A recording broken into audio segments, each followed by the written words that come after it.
Hello dear students, हमने magnetic moment के बारे में पढ़ा और फॉर्मूला आपको याद होगा। मैग्नेटिक मोमेंट का जो फॉर्मूला होता है, एम से रिप्रेजेंट करते हैं मैग्नेटिक मोमेंट को, और एम होता है आई इंटू ए, जहाँ पे आई क्या है? करंट लूप का मैग्नेटिक मोमेंट की हम बात कर रहे हैं।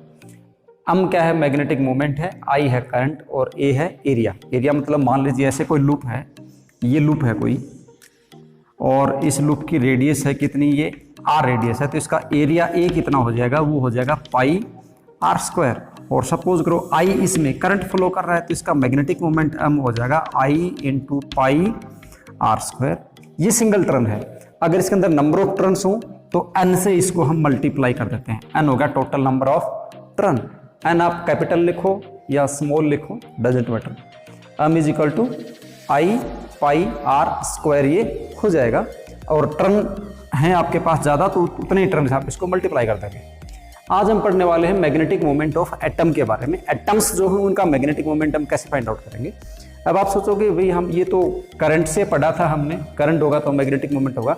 अब एटम का मैग्नेटिक मोमेंट से क्या लेना देना? एटम में करंट तो होता नहीं है, ऐसा सोचो। आप सोच रहे हो वैसे? ठीक है, सोच रहे हो तो आंसर देखिए। अब कैसे होगा?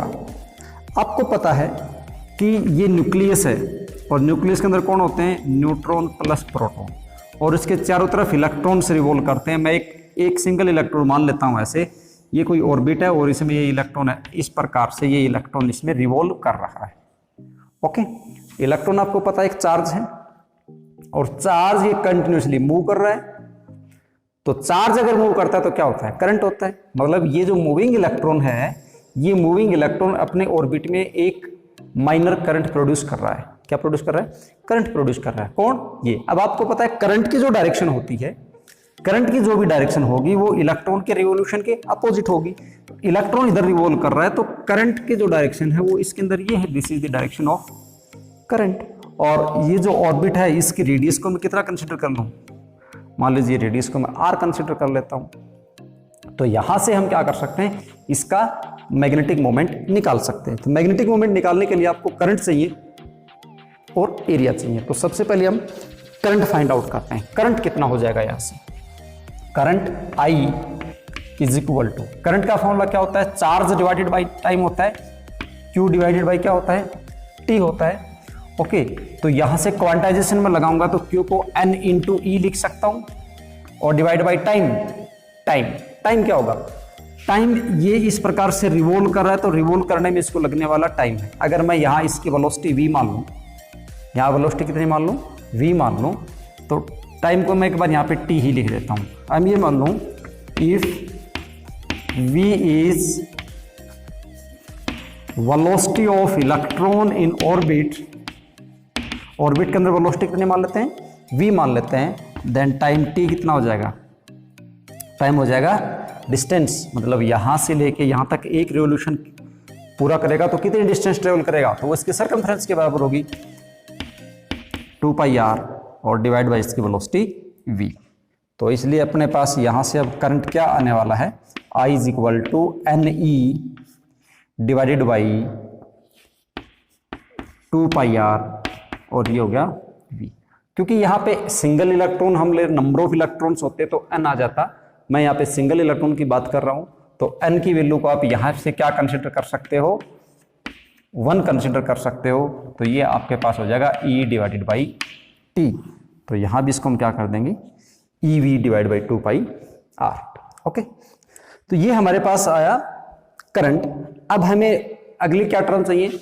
करंट के बाद हमें चाहिए एरिया। तो इसका एरिया निकाल लेते हैं। Area of the orbit, area of the loop.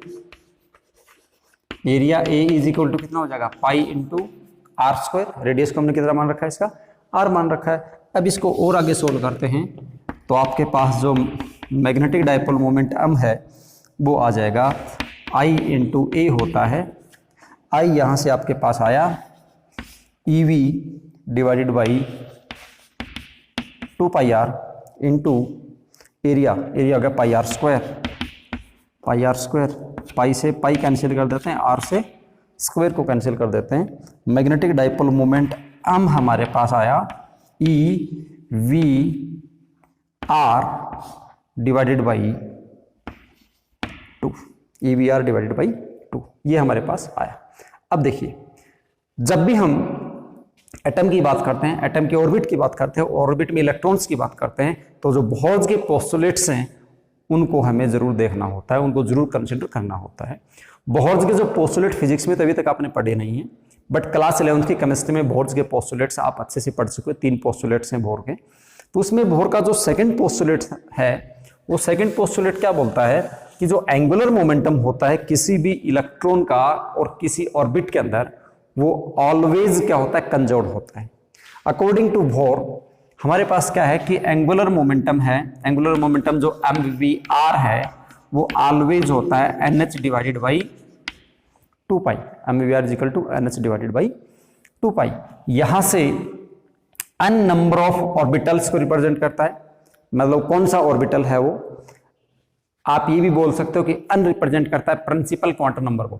यहाँ पे n किसको रिप्रेजेंट करता है, प्रिंसिपल क्वांटम नंबर को रिप्रेजेंट करता है। h प्लैंक्स कांस्टेंट है, 2 पाई कांस्टेंट है, ये सारे के सारे कांस्टेंट है। गिवन ऑर्बिट के लिए ये सारे की सारी चीजें क्या रहेंगी, कांस्टेंट। तो एंगुलर मोमेंटम ऑलवेज क्या हो जाएगा, कांस्टेंट।